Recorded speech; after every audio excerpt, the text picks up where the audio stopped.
영광의 주님을 비방했다. 지극한 그 은혜 내게 넘쳐 날 불러주시니 고마워라. 나가는 달란트 얼마였노. 나 힘쓰 그것을 남기었어. 갑절로 주님께 바치오면 충성된 종이라 상 주시리. 할렐루야 할렐루야. 우리를 보내주신 아버지 하나님 감사합니다. 천하고 무능한 나에게도 귀중한 직분을 맡기셨다. 그 은혜 고맙고 고마워라. 이 생명 바쳐서 충성하리. 내 하는 일들이 하도 적어 금열매 눈앞에 안 되어도 주님께 죽도록 충성하면 생명의 멸류관 얻으리라. 아멘 아멘 할렐루야 아멘. 성도 여러분, 구독자 여러분 반갑습니다. 오늘 주님께서 주신 말씀은 고린도전서 10장 20절부터 22절까지, 그리고 구약성경에 있는 시편 106편 28절 29절입니다. 오늘 말씀 선포 제목은 영적 무지의 제사는 하나님께 망령된 행위, 이렇게 정했습니다. 성도 여러분, 오늘 새해 설날을 맞이해서 하나님의 말씀으로 은혜를 받는 시간입니다. 또 귀한 은혜의 시간이 되기를 예수 그리스도의 이름으로 축원드립니다. 오늘 본문 고린도전서 10장 20절 22절 한번 읽어보겠습니다. 네, 성경을 다 사용하셨죠, 그죠? 자, 시작. 대저 이방인의 제사하는 것은 귀신에게 하는 것이요 하나님께 제사하는 것이 아니니 나는 너희가 귀신과 교제하는 자 되기를 원치 아니하노라. 너희가 주의 잔과 귀신의 잔을 겸하여 마시지 못하고 주의 상과 귀신의 상에 겸하여 참여치 못하리라. 그러면 우리가 주를 노여워하시게 하겠느냐? 우리가 주보다 강한 자냐? 네, 그걸 적어주시고 또 구약 성경으로 넘어갑니다. 구약 성경 시편. 자, 시편 106편 28절 29절 시작. 저희가 또 바랄 불을과 연합하여 죽은 자에게 죄사한 음식을 먹어서 그 행위로 주를 경롭게 함을 인하여 재앙이 그 중에 유행하였도다. 아멘. 네. 사랑하는 성도 여러분, 오늘 유튜브를 통해서 또 하나님의 말씀으로 은혜 받으시는 구독자 여러분 반갑습니다. 오늘은 어제 토요일이 설날이었죠, 그죠? 그래서 올해 설날을 맞이하여서 이 성경적인 의미를 한번 되새겨 보고자 합니다. 여러분, 연초가 되면 한 해를 주신 그 하나님께 감사하는 마음을 가져야 되겠죠. 새로운 한 해를 주셨으니까. 그래서 이제 그 감사하는 마음은 우리가 성경을 보면은요, 신약 성경 데살로니가 전서에 보면 5장 18절에 이렇게 말씀합니다. 범사에 감사하라. 이는 그리스도 예수 안에서 너희를 향하신 하나님의 뜻이니라 라고 했습니다. 그래서 범사에 우리가 감사하는 그런 신앙을 가져야 됩니다. 그게 바로 감사는 하나님이 제일 기뻐하시는 것이며 하나님의 축복을 받는 통로입니다. 그러한 감사하는 마음가짐으로 또 하늘을 주신 아버지 하나님께 감사하는 성도 여러분들이 되시기를 예수 그리스도의 이름으로 축원드립니다. 성도 여러분, 설 명절을 맞아요. 여기에서 우리는 새로운 한 해를 주신 그 감사의 대상이 누구이며 그 조건이 누구인지를 알 필요가 있습니다. 우리의 감사의 대상은 누구입니까? 조금 전에 제가 말씀드린 대로 우리 바로 창조주 하나님이십니다. 여러분, 이 세상에는 많은 종교가 있고 또 그 종교들이 지향하는 그 목표가 있어요. 그리고 그 종교들은 경전을 가지고 있어요. 자기들이 나름대로의 그 지필한 경전을 갖고 있습니다. 그런데 우리는 이 바이블 성경이지요. 그런데 우리 이 구약 성경을 제일 보면은 이 구약 성경을 펴보면은 창세기 1장 1절에 뭐라고 했습니까? 보면은 창세기 1장 1절에 태초에 하나님이 천지를 창조하시니라. 그러니까 태초에 하나님이 하늘과 땅을 창조하시니라 이렇게 딱 시작합니다. 이 세상의 어떤 종교도 이렇게 하나님께서 하늘과 땅을 창조했다 하는 그런 경절이 없어요. 성경만 유일하게 그렇게 나와 있습니다. 그래서 모든 이 세상 만물을 창조하신 그 조물주이신 하나님께 우리는 경배를 드리고 또 그 하나님께 감사를 드려야 하는 겁니다. 그래서 그 창조주 하나님의 그 조건을 충족하신 분이 누구십니까? 바로 예수 그리스도이시거든요. 바로 예수님을 보내주신 하나님 아버지, 그분에게 먼저 감사하는 것이 마땅하고 그 조건을 충족시키신 예수 그리스도께도 감사하는 것이 또한 마땅합니다. 따라서 성도 여러분들께서는요, 이것이 감사의 조건이 되어야 됩니다. 그런데 이 세상의 지위, 명예, 성공, 돈, 재물 이런 것들에 그 감사의 조건이 되어서는 안 되겠죠. 네, 이런 감사는 일시적인 것이고 조건적인 감사일 뿐입니다. 성도 여러분 보세요. 사도 바울은 그의 행적을 성경을 통해서 잘 나와 있습니다. 사도 바울은 참 고난을 많이 받았어요. 성경 읽어보면 예수님 때문에 고난을 받은 사람 중에 아마 사도 바울이 최고로 많이 고난을 받았을 겁니다. 그 사도 바울은요, 40에 하나 감한 매를 맞고 또 감옥에 갇히고 죽을 뻔한 위기를 몇 번이나 넘겼지만 그는 늘 감사가 넘쳤습니다. 바울이 옥중에서도 찬송을 부르고 성도들에게 감사하고 금연할 수 있었던 것은요, 그의 감사의 조건이 누구였습니까? 바로 예수 그리스도 그분이었습니다. 그래서 사도 바울은 로마서 7장 25절에 보면 이렇게 기록하고 있습니다. 우리 주 예수 그리스도로 말미암아 하나님께 감사하리로다. 이렇게 기록하고 있어요. 세상에서 살아가는 많은 사람들, 그 많은 사람들은요, 이 영적인 눈이 딱 감겨 있어. 여러분, 이 영적인 눈이 감기면은요, 창조주 하나님을 알 수가 없습니다. 그리고 그 하나님께서 보내주신 독생자이신 예수 그리스도로 또 감사할 수가 없어요. 하나님을 모르는데 어떻게 또 그 아들 예수 그리스도를 알 수 있겠습니까? 그래서 우리는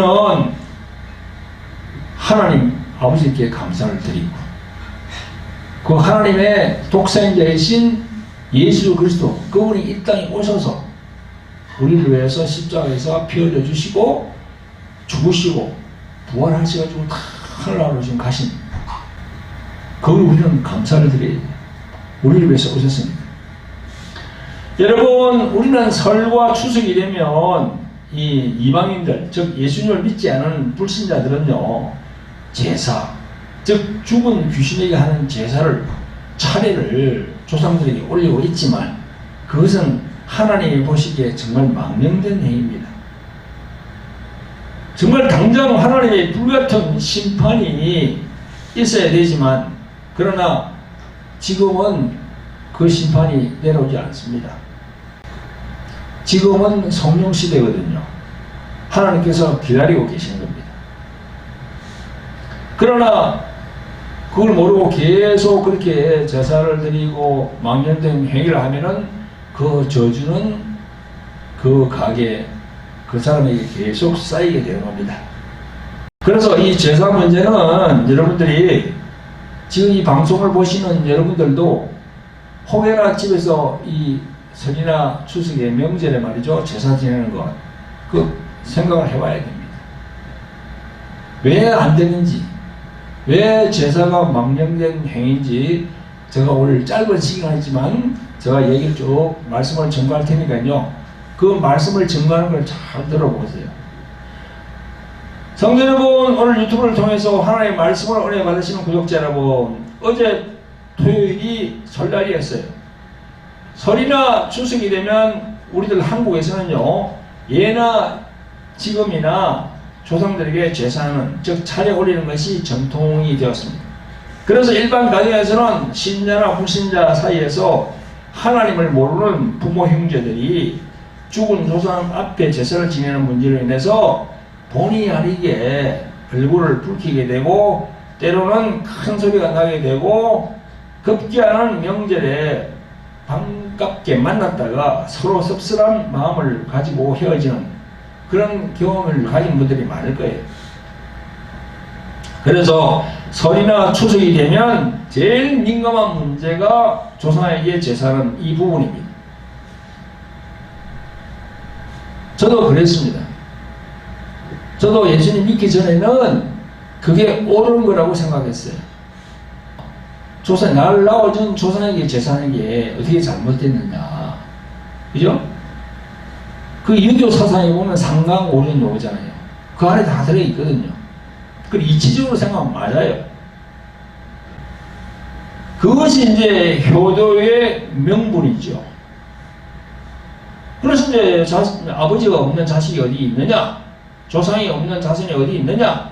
그러므로 죽은 조상들을 잘 모셔야 자손들이 복을 받고 번창한다. 이런 말들을 많이 합니다. 근데 이런 동양적인 중요 사상에서 나온 겁니다. 성경을 모르면 이 생각에 매몰될 수밖에 없습니다. 충은 뭡니까? 나라에 충성하고, 효는 뭐죠? 자기를 낳아준 부모에게 효도하는 거, 공경하고 효도하는 거, 그게 바로 효예요.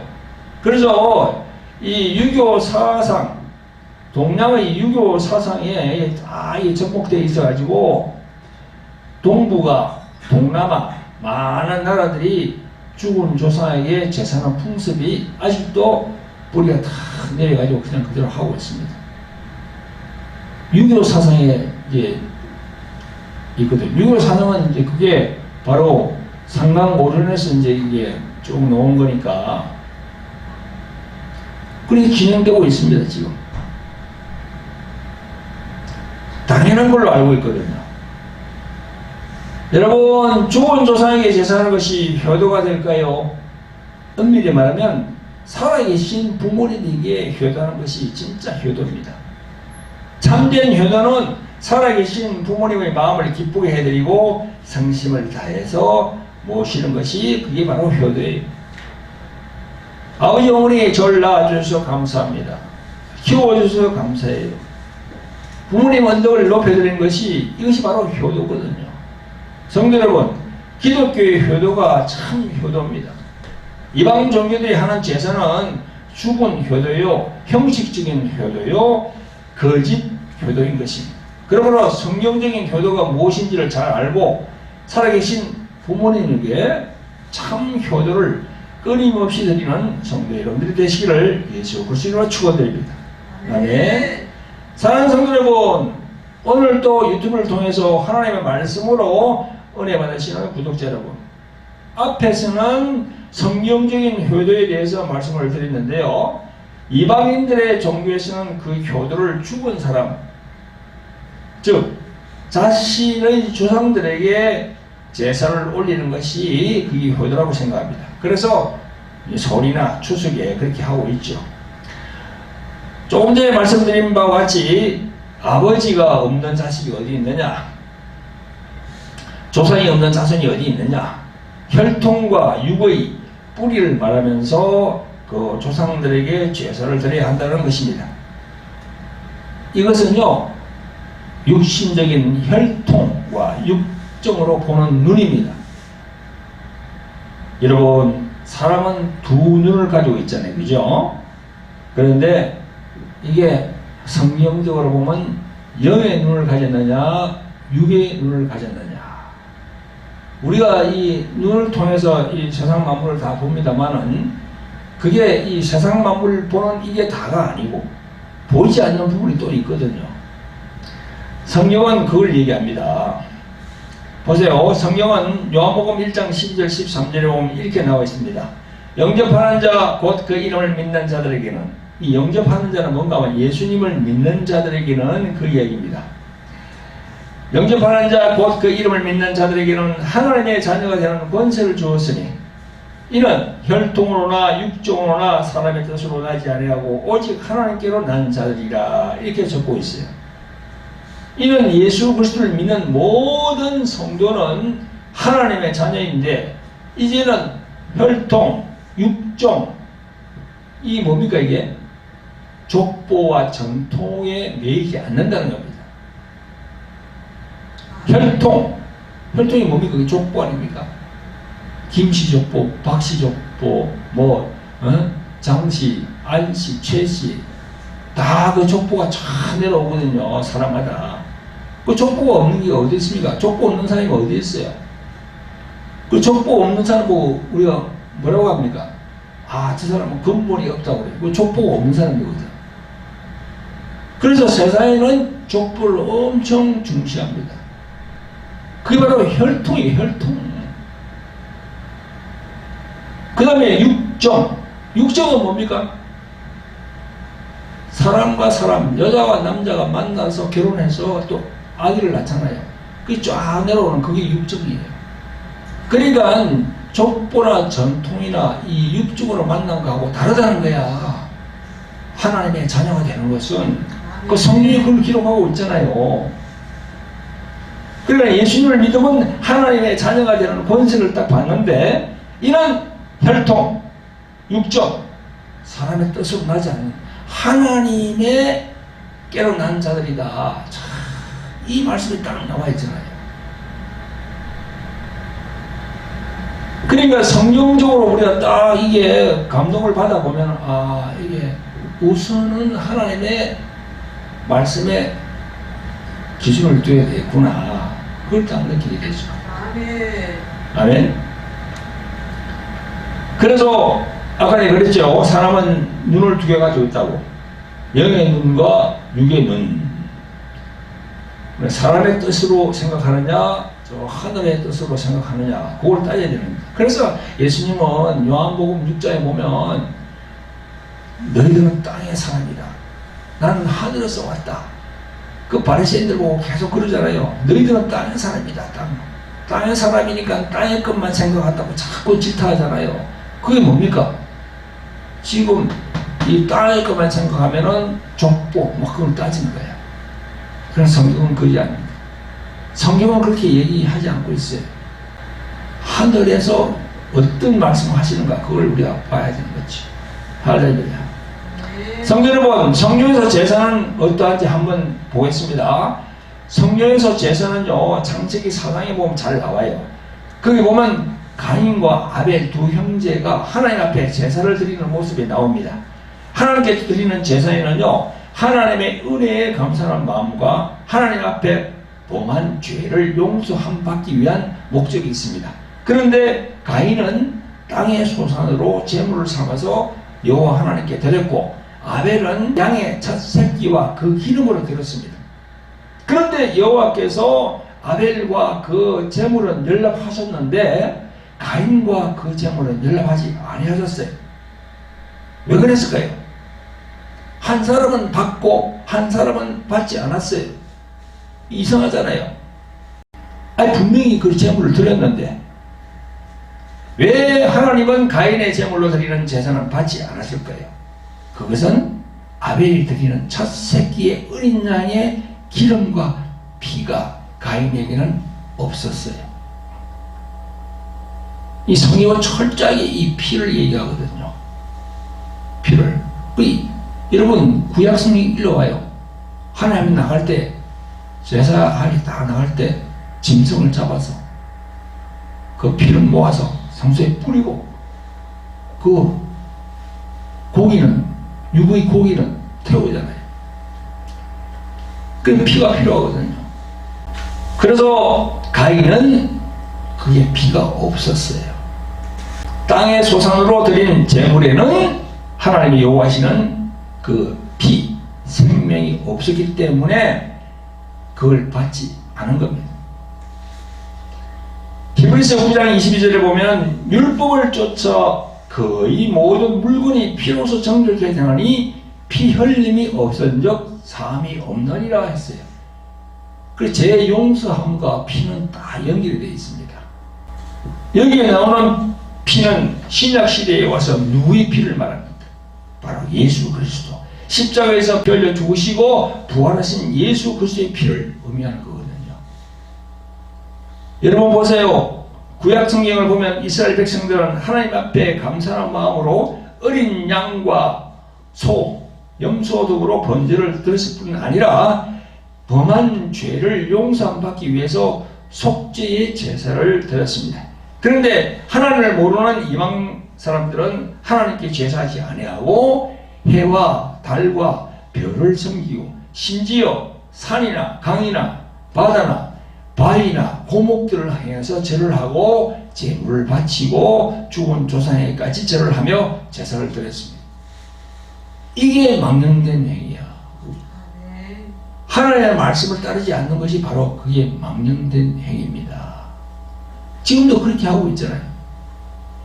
2000년 전, 3000년 전이 지금 보세요. 그게 쭉 내려오고 있습니다. 예나 지금이나 이렇게 이방인들이 하는 모습은 똑같습니다. 설과 추석 명절에 조상들에게 하는 제사에 그 예수님의 피가 있습니까? 아예 관계가 없습니다. 지금은 어느 시대입니까? 신약 시대예요. 성령께서 관장하는 시대입니다.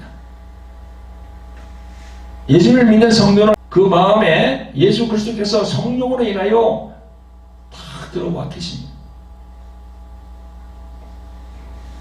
그러므로 아벨이 드린 양의 첫 새끼의 피가 우리 영에 지금 다 임해가 있는 거예요. 할렐루야. 예수님을 믿음으로.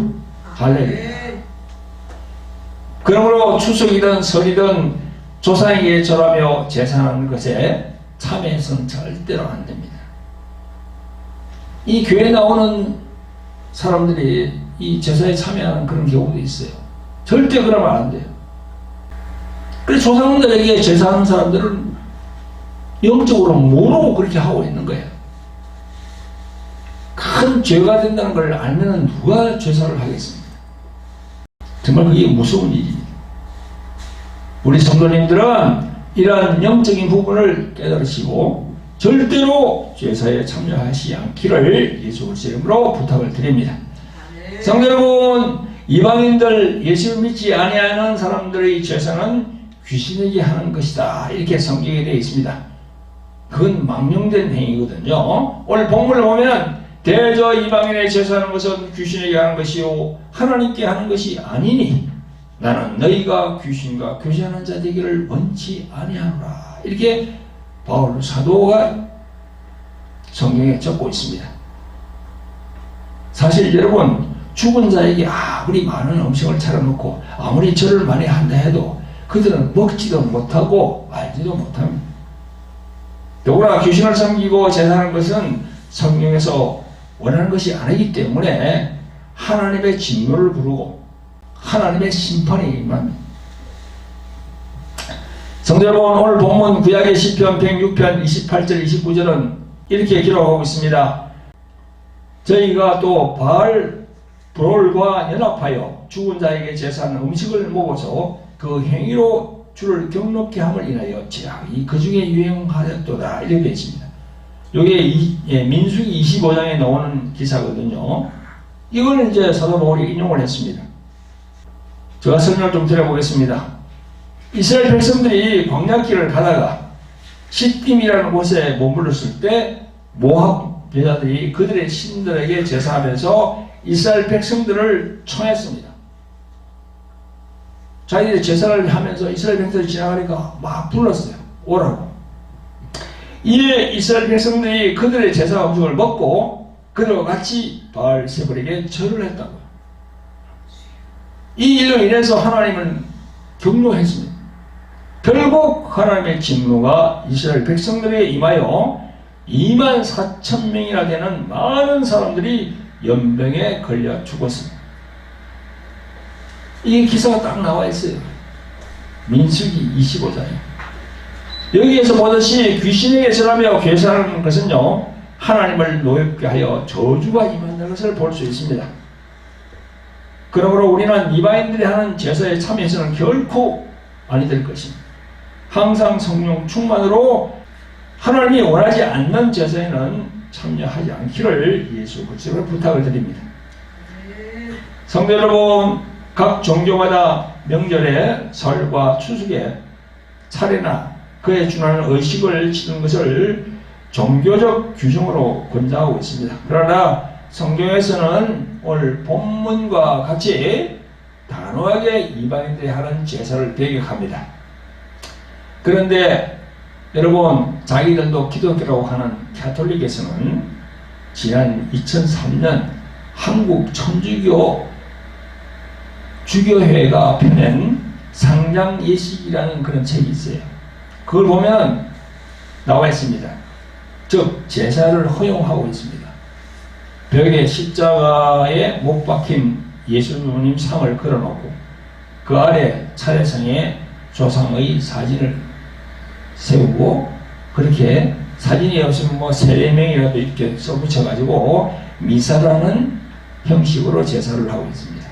설과 추수에는 성당 재단에 차례상을 차려놓고 합동 위력 미사를 거행하기도 합니다. 이게 안 되는 거거든요. 이게 완전 세상하고 이게 절충해가지고 이렇게 믹스가 된 겁니다. 이게 안 되는 거야. 하나님 보시기에. 그래서 천주에서 그렇게 하니까 이 기독교 장로회의란 그걸 보통 기장이라고 합니다. 우리는 예장이고. 그게 보면 제일 큰 교회가 경동교회예요. 거기서는요, 이 주도식과 가톨릭의 조상 제사 예식의 중간쯤 되는 형태로 그걸 절충을 해가지고 비슷하게 하려고 지금 하고 있어요. 이게 안 되거든요, 이거. 이래서는 안 됩니다. 성경 말씀을 따라야 돼요. 성경 말씀을 따라야 됩니다. 아멘. 그래서 우리가 이 조상들이 죽으면은 제삿날을 해가지고 1년에 한 번씩 이렇게 드리잖아요. 저도 예수님 믿기 전에 지금 한 30년 전, 그것으로 저도 제사를 드렸어요. 설이나 추석이나. 그리고 1년에 또 그거 말고, 설이나 추석 말고, 자기 아버지, 할아버지가 죽은 날이 있잖아요. 그 제삿날 해가지고 또 따로 드려요. 그래야 밥을 뭐 여러 개, 몇 그릇 올립니다, 이걸. 그 옛날에는 뭐 6대까지 올렸어요. 밥을 6개를 이렇게 해가지고. 그게 안 된다 해가지고 3대까지. 그러니까 자기 아버지, 그 외에도 할아버지, 그 외에도 할아버지. 아무 쓸데없는 짓입니다. 그게. 성경은 그런 거 하지 말라고 그러는 거예요. 그 망령된 짓이라고 하는 거예요, 그게. 그렇게 하면 저주가 임하는데 당장 제사를 드린다고 하나님이 막 진노하십니까? 아니거든요. 지금은 은혜 시대라니까. 구약이면 그렇게 하지요. 지금은 은혜 시대예요. 성령께서 와 계십니다. 그러니까 그렇게 하더라도 당장 저주가 임하지를 않아. 그래서 사람들이 모르고 계속 그렇게 하고 있는 거예요. 구약처럼 그렇게 한다 그러면 누가 제사를 드리겠습니까? 여러분, 우리 그리스도인들은 그렇게 해서는 안 됩니다. 그리스도인들이 기념해야 할 것은 죽은 조상에게 절하는 것이 아니고요, 예수님의 십자가의 죽으심, 예수 그리스도를 죽으심을 기념하는 주의 만찬, 주의 성찬이 있잖아. 성찬. 주의 성찬으로 하나님께 영광을 돌려야 돼요. 할렐루야. 여러분, 성령으로 인한 하나님의 진리의 말씀이 없으면 믿음과 신앙의 중심이 사라집니다. 그래서 세상의 이교도 문화와 타협하게 됩니다. 이미 세상의 많은 문화가 한국 교회에 뿌리를 내렸고, 이제는 제사 의식마저도 흉내내는 일들이 벌어지고 있습니다. 우리는 이 마지막 시대에 우리들만이라도 정신을 차리고 성령께서 원하시는 말씀에 의한 그 좁은 길로 가야 돼요. 좁은 길. 좁은 문으로 들어왔으니 좁은 길로 간다는 그 의미가 여러 가지 의미가 있어요. 그 안에. 한두 가지가 아닙니다. 좁은 문으로 들어와서 좁은 길로 간다는 것은 지금 우리가 그러잖아. 주일마다 지금 산상수훈, 산에서 예수님께서 말씀하신 그걸 산상수훈이라 그러거든요. 산상보훈이라 하기도 하고, 그 산상수훈 그 말씀대로 따르기가 힘들어요. 그러나 그 말씀을 생각하면서 그 길로 쭉 가는 게 바로 좁은 길로 걸어가는 거예요. 할렐루야. 여러분, 명절마다 이게 제사하는 것은요, 귀신에게 하는 것임을 알고, 그것도 우상숭배임을 알고 철저히 배격하시는 성도 여러분들이 되시기를 예수 그리스도의 이름으로 축원드립니다. 아멘. 자, 기도하겠습니다. 자비롭고 은혜로우신 아버지 하나님, 이방 종교의 효와 기독교에서 말하는 효는 무엇인가를 알아보고 항상 설날과 추석 명절에 대두되는 제사는 하나님께 망령되게 행하는 것임을 알게 되었습니다. 신약 시대를 살고 있는 우리들 믿음의 성도들은 세상의 이교도 문화와 타협하지 않고 예수님의 십자가 죽으심과 그 은혜만을 감사하는 일을 되기를 원합니다. 부족하고 연약한 우리들을 성령께서도 인도하여 주셔서 천국에 가는 그날까지 믿음을 고수할 수 있도록 도와주시고 인도하여 주시옵소서. 우리를 구원하신 예수 그리스도의 이름으로 감사하며 기도합니다. 아멘. 성도 여러분, 구독자 여러분, 오늘 말씀을 마치면서 저희 교회에 광고가 있습니다. 몇 가지 광고를 드리겠습니다. 자, 첫째로는요, 제 책 광고가 있습니다. 여기 돌항아리 영의 전쟁 책입니다. 우리 교회에 나오는 많은 분들 중에서도 이 마음의 병, 육신의 병으로 이렇게 고생하는 분들이 참 많습니다. 그런 분들은 돌항아리 영의 전쟁 책을 구입하셔서 한번 읽어보시면 많이 도움이 될 겁니다. 그리고 여기 이제 십자가의 생명을 가졌는가, 이 책도 여러분들이 보내드립니다. 십자가의 생명 엄청 우리한테 중요하죠, 그죠? 그래서 이 두 권을 같이 이렇게 신청하시면 되겠습니다. 시중에서 살라고 그러면은 조금 비싼데 저희들 교회에서 싸게 드리겠습니다. 그래서 밑에 안내 전화번호가 나가니까요, 그 번호로 연락하시면 되겠습니다. 그리고 둘째는요, 돌랑아리 홀리 힐링 집회 광고입니다. 매주 화요일 저녁 8시 유튜브 생중계됩니다. 돌항아리 홀리 힐링 집회는 성령으로 인도받는 치유 집회입니다. 교회에 나오는 신자들 중에서 육체적인 각종 질병과 정신적인 그런 질병들이 있는 분들은 참여하시길 바랍니다.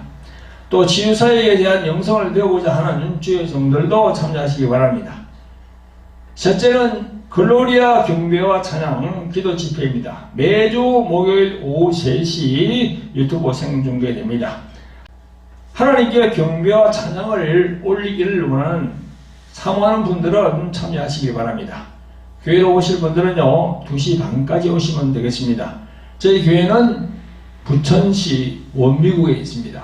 그래서 부천역에 내려오셔가지고 오셔도 되고 소사역에 내려서 오셔도 됩니다. 그 전철을 이용하시면 됩니다. 한 교회까지 오실 때는 7, 8분 걸립니다. 네, 그리고 마지막 안내는요, 저희들이 선교 후원, 저희들이 동남아 선교를 지금 전에도 많이 다녀왔고 앞으로도 또 동남아 선교를 할 예정으로 있습니다. 여러분들의 선교 후원이 필요합니다. 동남아는 우리 한국보다 못 사는 그런 나라들이 많기 때문에 우리가 예전에는 우리가 못 살 때는 우리가 도움을 받았습니다. 그러나 지금은 우리가 도움을 줘야 돼요. 가서 그래서 도움을 주면서 뭐 학용품, 그 다음에 옷까지, 그 다음에 치약 뭐 그런 거 그죠? 그런 걸 가져와서 나눠주면서 이제 예수님을 우리가 전해야 되겠죠. 그러므로 해서 이 물질이 필요합니다. 여러분들 여기 화면에 나오는 구자대로 이렇게 선교 후원해 주시면 감사를 드리겠습니다. 네, 감사합니다.